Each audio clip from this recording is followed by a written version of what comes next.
अस्सलाम वालेकुम एवरीवन। आज मैं आपके साथ बहुत ही ज़बरदस्त सी बोंग पाई की रेसिपी शेयर करने जा रही हूँ। तो चलिए इसे बनाना स्टार्ट करते हैं। मैंने बिल्कुल रेस्टोरेंट स्टाइल में इसे घर में तैयार किया है। तो यहाँ पर मैंने 4 अदद पाई लिए हैं और साथ ही 2 किलो हड्डी गुड्डी जिसे कहते हैं वो भी इसमें डलवाई है। और इन तमाम चीज़ों को बहुत अच्छी तरीके से मैंने वॉश कर लिया है। एक बड़े से पतीले में लिया है, आप देख सकते हैं। अब इसके अंदर डालेंगे पानी।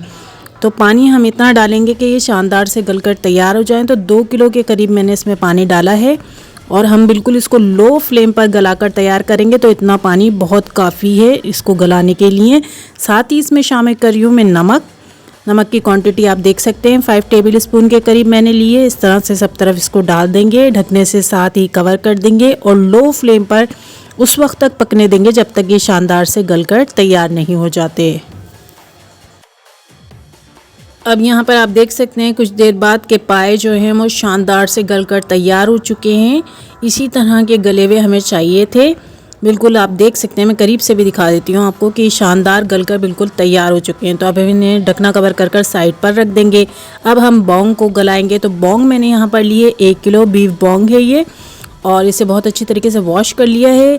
3 टेबल स्पून इसमें कुकिंग ऑयल डाला है और लो फ्लेम पर पहले मैं इसको अच्छी तरीके से फ्राई करूंगी और फिर उसके बाद हम इसको गलाएंगे। तो ये इतने पक रही है, फिर हम इसका मसाला तैयार कर लेते हैं पाए का।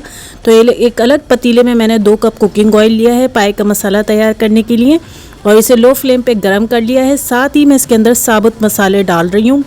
आप देख सकते हैं क्या क्या चीज़ें मैंने ली हैं जो कि मैं इसमें डाल रही हूँ, कितनी क्वान्टिटी में है ये सारी की सारी मैं इसमें डाल दूंगी।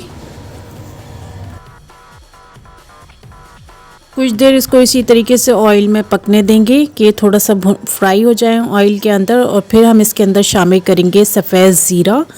तो सफ़ेद ज़ीरा मैंने यहाँ पर लिया है तकरीबन 2 टेबल स्पून के करीब लिया है और हमारे पाए के मसाले के लिए बहुत काफ़ी है। तो थोड़ी देर ज़ीरे को भी इसके साथ ही पकने देंगे। अब हमने 1 किलो प्याज ली है यहाँ पर और इसको इस तरीके से चॉप कर लिया है। इसे बहुत अच्छी तरीके से वॉश कर लिया है छलने में मैंने। और अब इसी मसाले वाले उसमें डाल देंगे और इसको गोल्डन ब्राउन होने तक पकाएंगे चलाते हुए। इस तरह से एक भगाड़ तैयार हो जाता है। इस तरीके से हमने इसको तैयार कर लेना है। बस गोल्डन ब्राउन होने तक हमने लो फ्लेम पर जो है प्याज को पका लेना है।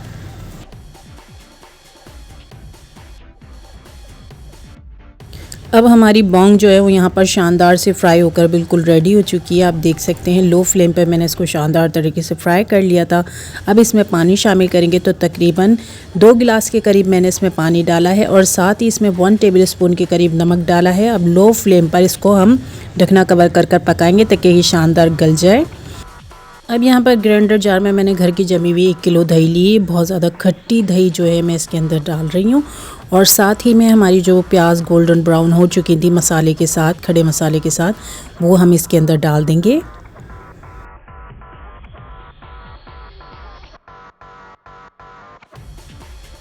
जब सारा मसाला हम इसमें डाल देंगे तो इसे फिर शानदार सा ग्राइंड कर लेंगे दही के साथ ताकि अच्छी तरीके से दही में मिल जाएं, ग्राइंड हो जाएं। यहाँ पर आप देख सकते हैं कि तमाम मसाले के साथ मैंने इसको ग्राइंड कर लिया अच्छी तरीके से। अब इसमें शामिल करेंगे अदरक और लहसुन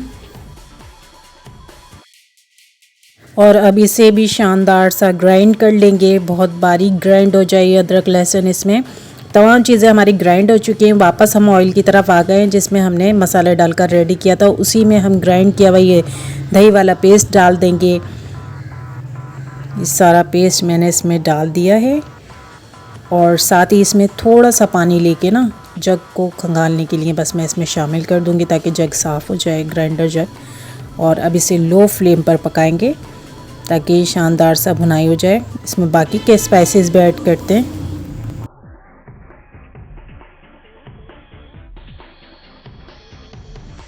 इसमें शामिल करेंगे हल्दी पाउडर, लाल मिर्च पाउडर और धनिया पाउडर।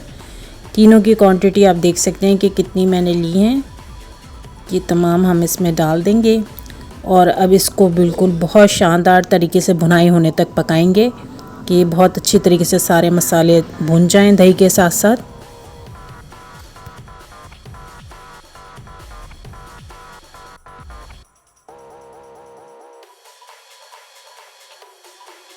अब यहाँ पर आप देख सकते हैं कि मैंने मसाले को शानदार तरीके से बिल्कुल भून लिया है। आप देख सकते हैं दही ने बिल्कुल ऑयल छोड़ दिया है और शानदार सा भुनाई होकर ये तैयार हो चुका है। फ्लेम को हम बिल्कुल बंद कर देंगे और अब इस मसाले को डाल देंगे तैयार किए हुए पाए पर, जो कि हमने गला कर तैयार किए थे। उन पाए पर ये तैयार हुआ हुआ मसाला डाल देंगे और साथ ही अब इस पाए वाले पतीले के नीचे फ्लेम को ऑन कर देंगे। लो फ्लेम पर हम इस मसाले को पकाएंगे ताकि ये मसाला अच्छी तरीके से पाए में जो है मिलकर पक जाए। तो इसे पकने देते हैं कुछ देर तक। वापस यहाँ पर आ जाते हैं। यहाँ पर आप देख सकते हैं कि हमारी बोंग जो है, बीफ बोंग, वो शानदार तरीके से गलकर बिल्कुल रेडी हो चुकी है। अब यहाँ पर देख सकते हैं आप, जो मसाला मैंने पाए के ऊपर डाला था वो यहाँ पर शानदार तरीके से पक चुका है पाए के साथ साथ। तो ये शानदार तरीके से पाए हमारे पके हुए बिल्कुल रेडी हो चुके हैं। तो रेडी किए हुए पाए के ऊपर से हम यहाँ पर बोंग डाल देंगे और बोंग का जो थोड़ा पानी था वो भी हम इसमें डाल देंगे। तो ये अब आपकी मर्ज़ी पे डिपेंड करता है कि आप सर्व करते वक्त बोंग इसमें मिलाएं और बोंग डालने के बाद बिल्कुल भी ज़्यादा ना पकाएं ताकि बोंग जो है बिल्कुल बहुत ज़्यादा टूटे नहीं। बस सर्व करते वक्त जो है आप बोंग मिलाकर डिश में डाल दें।